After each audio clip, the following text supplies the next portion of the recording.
Hey, what's up guys, it's Connor, and today I'm going to be continuing my 2016 wrap-up with books 36 through 45 because half of them are graphic novels or manga, so I figured I would just do the next 10. So there's 5 graphic novels slash manga, and then there's 5 novels that I'll be talking about. I'm just going to start off with all the manga and the one comic book that I read, and then I will talk about the novels a little bit later. So I'll leave a link down in the description if you just want to skip to the novels, that you can just go ahead and skip all the manga and then go straight into my opinions on the novels. So the first thing I read is going to be volume 1 of Hunter x Hunter by Yoshiro Togashi. Did I say that right? This is one of those big popular manga series, so I figured I would give it a go, and I actually started watching the anime as well, and I thought that was really fun. So it's about this boy, his name is Gon, and he wants to become a hunter, and hunters are an elite class in society. They get stuff for free and they can go wherever they want, and they have their own special license, and so he wants to get the license so he can go and hunt down his father. That's why it's called Hunter x Hunter, and he wants to find his father and reconnect with him. And I really enjoyed this first volume. I ended up giving it 4 stars out of 5 stars. It's a little bit different than the anime, which I appreciated a lot, but I didn't absolutely love it or anything. But I think as the story goes on, I'm going to really start loving it. I am very far ahead in the anime compared to the manga, but hopefully I'll be catching up soon. So the next things I read were volume 1 and volume 2 of One Piece by Ichiro Oda. I don't know how to say that. This follows a character named Monkey D Luffy, and he has decided that he wants to become a pirate like his childhood hero. But the only problem is that he's eaten this thing called the gum gum fruit, and because he's eaten that, he cannot swim. So obviously being a pirate and being surrounded by water is not a good thing for him. So he still wants to become a pirate anyway, so it's just about his adventures.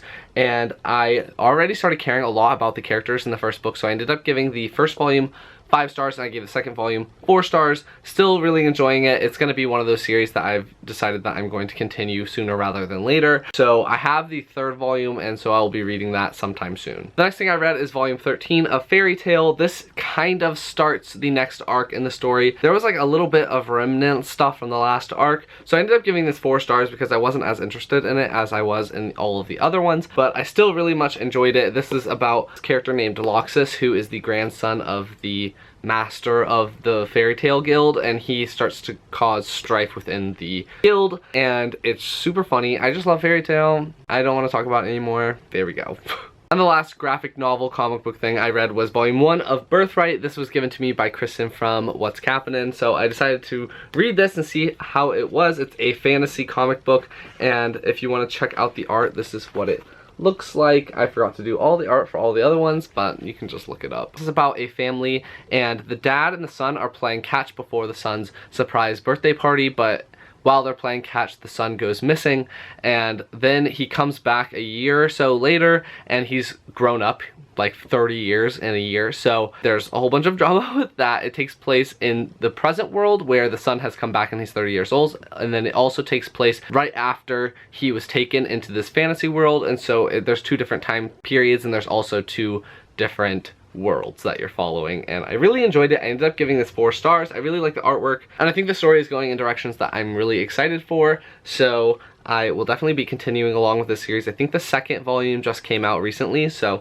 I'll definitely be picking that up, and I recommend this one as well. Now on to the 5 novels that I read in this wrap-up. The first one is going to be The Squires Tale by Gerald Morris. This is the first book in a series that is an Arthurian retelling series. I ended up giving this book 3 stars out of 5 stars. I liked it, but it wasn't amazing or anything. I was told that this book is really funny, and it is funny, but I didn't find it as funny as I thought I was going to. It was fun, it was enjoyable, but it wasn't something like outstandingly amazing. I'm gonna continue along with the series because I think I might like the future books, but this book does a lot of telling and not showing, and I think that was one of my major problems with it, is that there's a lot of exposition, and I would prefer that the book kind of show more than tell. This book is also a really quick read, so that's kind of why I liked it a little bit more than I think I would have if it had been longer. So I think that worked out really well for the novel, and I think that as future books go along, I'll like them a little bit more because I kind of know Gawain's story pretty well, but I don't know any of the other stories in the Arthurian realm, so pretty excited to continue along, but I ended up giving this one 3 stars. The next book I read is going to be the 5th book in the Michael Vey series by Richard Paul Evans, and that is Storm of Lightning. I ended up giving this book 3 stars as well. I think the series has gotten worse and worse as the series has gone along which is upsetting because I really love the first 2 books. I think I gave both of them 5 stars, and then I think I gave the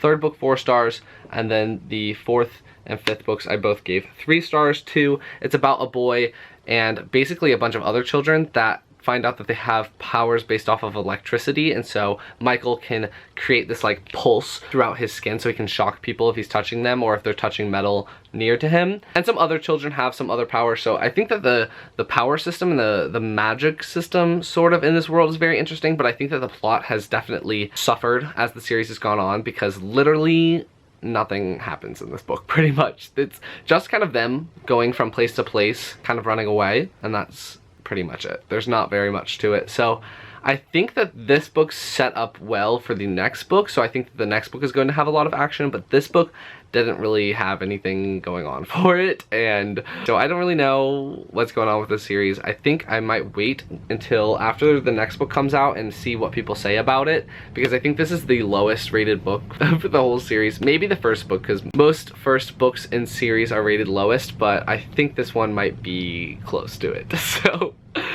I don't know. The next book I ended up reading was Illuminated by Amie Kaufman and Jay Kristoff. I buddy read this with Maddie, so I'll leave a link to her channel down below and you can check her out if you would like to. This book follows 2 characters whose home planet is attacked, and then they are on the run on a spaceship from the people that originally attacked them, and it's told in case file format, and it's also told in a lot of dialogue, so if you like dialogue driven stories, this is going to be perfect for you, and I think that I really do like dialogue driven stories, so I really appreciated it. I don't want to go into too many details because I think people prefer to go into this book a little bit more blind, but I did really like it. I think there was a couple of things that I didn't really love about this book. I think mainly the AI system, which is artificial intelligence, and that's kind of like the go-to trope for science fiction books as an AI system, so I just didn't love that, and I didn't love reading from the AI system's perspective. I think this book had its ups and downs, and I really liked the format of the story. I think that was its saving grace because the story has definitely been told before, but the formatting and how it's told is so new and so different that I really did enjoy it, and I ended up giving this book 4.5 stars, so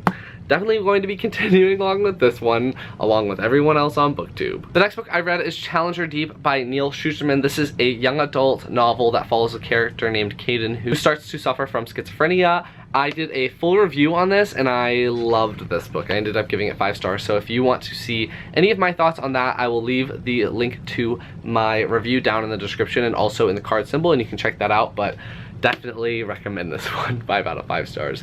It was awesome. And the 10th thing that I read in this wrap-up is going to be Library of Souls by Ransom Riggs. This is the 3rd and final book in the Miss Peregrine's Peculiar Children series. Say that 5 times fast. I gave it 3.5 stars because I did like it, but over time I've lost interest in this series, and I think that I was expecting a little bit something different from the first book, so as the books continued I lost more and more interest in them. I do like the children and I like their powers, but this book did add a couple of new layers to the story which I really appreciated, and there was just a couple of things that I didn't like about it that kind of brought it down for me. Mainly the love interest. I really didn't understand it, so yeah, I do like the series, but I think that if you're going to go into the books you need to know that they're not anything creepy, even though the pictures seem a little bit creepy. It's not creepy, it's not scary, it's just a YA fantasy adventure story, and I think it was marketed a little bit differently when it first came out, but you need to know if you want to go into it that it's not creepy or scary. But yeah, 3.5 stars, enjoyed it, but not one of my favorites. I think if I reread the books right in a row, I'll probably end up liking them a little bit better, but I took a big break between Hollow City and Library of Souls, so that could have also been a factor. So those are the next 10 things that I read in 2016. Let me know down in the comments what you've been reading, or if you have any suggestions for me, I'd love to hear them. If you like this video, please give it a big thumbs up, and I will talk to you guys next time. Bye.